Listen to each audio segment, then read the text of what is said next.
Now at 6, thousands of South Bay residents could soon see their water rates increase. The crucial vote set to happen very soon. And a Poway Unified student and softball player sues the school district and its leaders, what the new lawsuit alleges.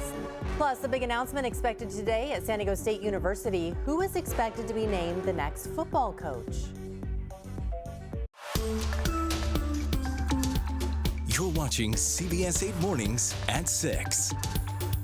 So glad you're with us at 6 a.m. now on this Wednesday. I'm Eric Conrad. And I'm Carrie Lane in for Netta Iranpour. We do have some rain on the way, so let's check in with meteorologist Evan Narani. I should say more like sprinkles. Yeah, But we'll take it. Any little bit we can get. The majority of this is also going to come down late tonight into early tomorrow. Okay. Not a lot of people out on the roads at 2 a.m. on a Thursday. Really? Some people are. Just us. Exactly.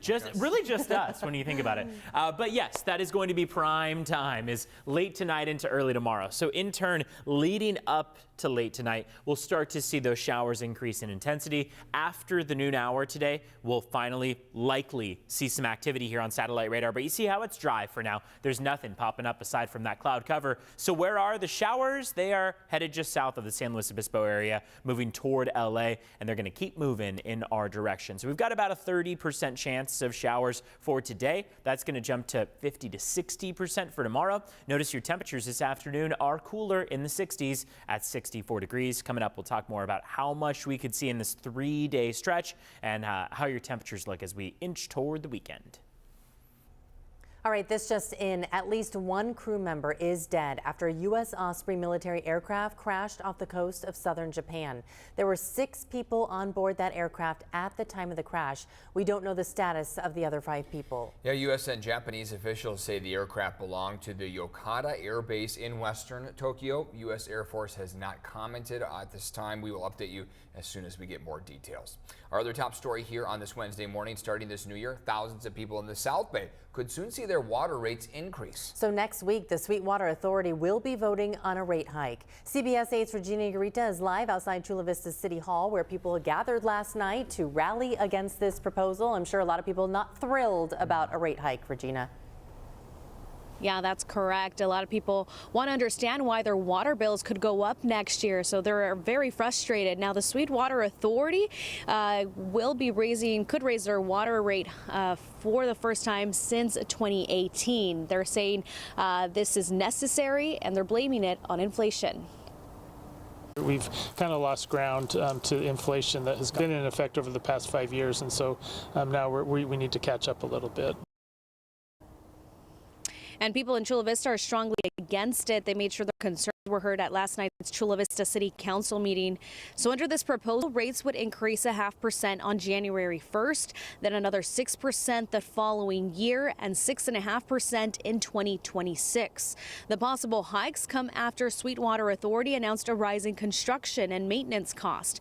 Fixed charges would also increase from 13 to 19%. This could mean that customers with lower water usage would see a higher increase to their water bill. Now, other residents expressed that the water rate should be based in usage and not just the initial flat rate charge. The water utility company says even after increasing it to 19%, they're still one of the lowest in the county. So back out here live, a public hearing is scheduled for next Wednesday, December 6th, and the public is encouraged to participate. Eric and Carrie.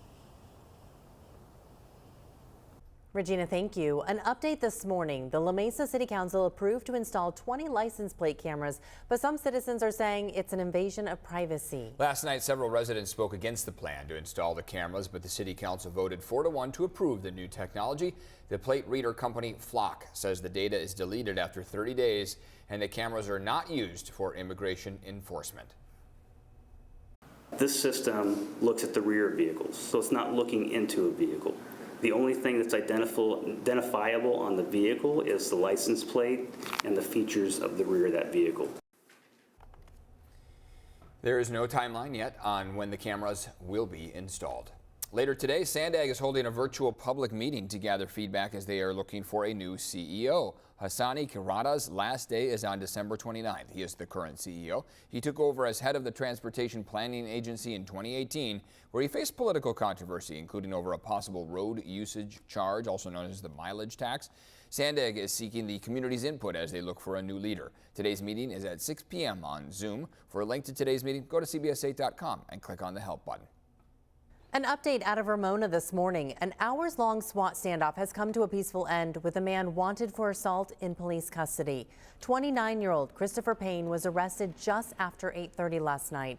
Now, this all started around 11:30 yesterday morning at a home on Monroe Avenue in City Heights. San Diego police say someone inside reported Payne had fought and hit them with a gun. Payne then drove off with officers following him to a large building on Vista Ramona Road where he barricaded himself inside. SWAT was then called to try and get him out. Police say Payne finally surrendered after SWAT teams used flashbangs and tear gas. The relationship between Payne and the person he allegedly hit with his gun is still not known. And this morning, Chula Vista police are calling a threatening phone call to Mater Dei High School a hoax. The call came into the school yesterday around noon, threatening a school shooting leading to a campus lockdown. Now, responding police searched the campus and found no real threat. That lockdown was lifted about an hour later. Less than 3 hours later, police arrested a 15-year-old in Chula Vista in connection with that call. We're told the teen is not a Mater Dei student. And this morning, we are learning a Poway Unified student and softball player is suing the school district and its leaders. The student claims Superintendent Marion Kim Phelps threatened her graduation privileges over an incident at an awards banquet. CBS 8's Chris Groh live in 4S Ranch now with details on this new lawsuit. Chris? Yeah, good morning, Eric and Carrie. And this lawsuit is something that actually reveals some of the details about these allegations that first surfaced just last week, but may have been spoken about through corners of the school and also the district for many weeks and months, considering the fact that this, again, dates back to several months ago. But let's start with these text messages again. We're going to go all the way back here to a softball banquet that took place in the screen. If you take a look at your screen there, though, you can see the first screenshot shows the superintendent asking the student known as Jane Doe to give her a call. There's then a screenshot of allegedly how long that phone call lasted, over 30 minutes. Now, the second screenshot that we're showing you shows that the student then apologized to Superintendent Phelps. However, Phelps responds that she believes that what the student says differs from what she's heard about this potential incident and that, quote, we will follow up on our end from an administration standpoint. Now, according to the lawsuit, Phelps targeted Doe and the other players because they did not give the same level of applause to Phelps' daughter as her teammates during a softball banquet. The suit alleges Phelps then ordered school administrators to investigate allegations of her daughter being bullied. The principal of the school concluded that Doe, quote, borderline bullied Phelps' daughter, I should say, and demanded that she and her teammates sign a document saying they did this. They were given 16 hours or they would be banned from extracurricular activities. They did not sign the document, and the next month, Doe's family received a letter stating that they were going to be banned from extracurriculars as well as graduation commencement ceremonies activities. The lawsuit argues this is a violation of Doe's First Amendment rights. Now, we did speak with Phelps and heard from her daughter just last week about these allegations. Take a listen. It had nothing to do with the clapping or whether or not anybody received claps. I want the truth to be heard. I love my school, and I'm proud to be a Nighthawk. And this was never about getting enough applause at a softball banquet. Rather, this is about having to endure being bullied, being yelled at in front of my teammates, and being publicly humiliated. Now, we did reach out to Poway Unified, and they told us that they had not been served as of yesterday. We do have a statement from Phelps, from Superintendent Phelps, up on our website. Just go to CBS8.com and click on that story link. Eric and Carrie. Chris, thanks. This morning we are learning who will be the new head football coach for the San Diego State Aztecs. Multiple sources close to the program have confirmed to CBS 8 reporter Jake Garriani that San Diego State has reportedly hired Sean Lewis, who previously served as the offensive coordinator for the University of Colorado Boulder, where he worked under Deion Sanders. He is replacing Brady Hoke, who announced his retirement earlier this month. Lewis is expected to be introduced during a news conference later today. Hopefully he'll bring some good changes to the program. Evan Irani is now standing by with a look at the weather. I've got my umbrella handy in the car. I'm glad you do. Tonight, tomorrow morning, going to be the best time frame for us to see those showers. The overnight stretch naturally, which is it not? It's not great for me because everyone then goes through this stretch and goes, I didn't see any rain. Where did it rain? And I drove through it. I know what happened. Exactly. Yeah. So we probably will be driving through it tomorrow morning because a lot of those showers are going to pop up overnight into the early morning hours of tomorrow. But they'll start up as early as noon today. So noon today through your PM stretch, you see how that chance of wet weather starts to climb.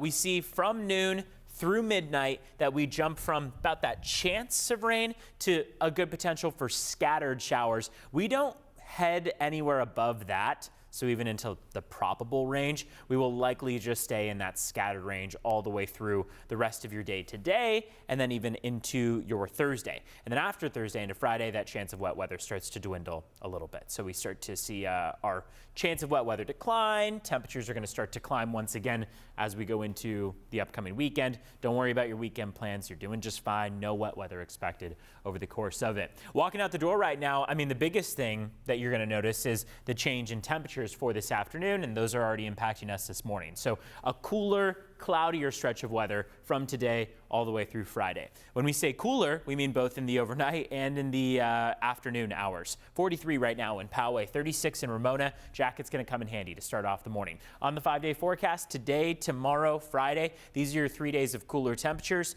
A few showers might linger into early Friday, but otherwise Saturday and Sunday are looking fine. Temperatures warming their way up back to the 70s, and inland we could even be in the 80s by the time we get into about the middle of next week. So a nice warming trend to kick in by next week. Day at a glance shows cloudy skies out there as we speak, 64 degrees, chances of some PM showers out there, and that chance of wet weather at 30%. Let's jump into traffic, see how your roads are looking at 6:11 on the clock right now.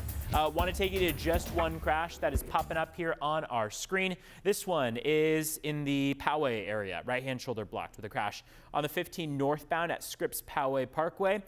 No major backups in either direction, mainly because this is off on the right-hand shoulder, so no lanes are blocked on the 15. CHP is on scene working to get that cleared as we speak. Let's check in on your border wait times. San Ysidro Port of Entry, 100-minute wait, hour 40 in total. Otay Mesa Port of Entry is going to take you an hour and a half. CBS8.com/traffic can give you the latest on all of the things that you need as you head out for the morning commute. Back to you. Still ahead, another round of hostages were released on day 5 of the temporary truce between Israel and Hamas. How lawmakers are working to bring detained Americans back home. And former First Lady Rosalynn Carter will be laid to rest today. Coming up, we'll look at the funeral and her extraordinary life.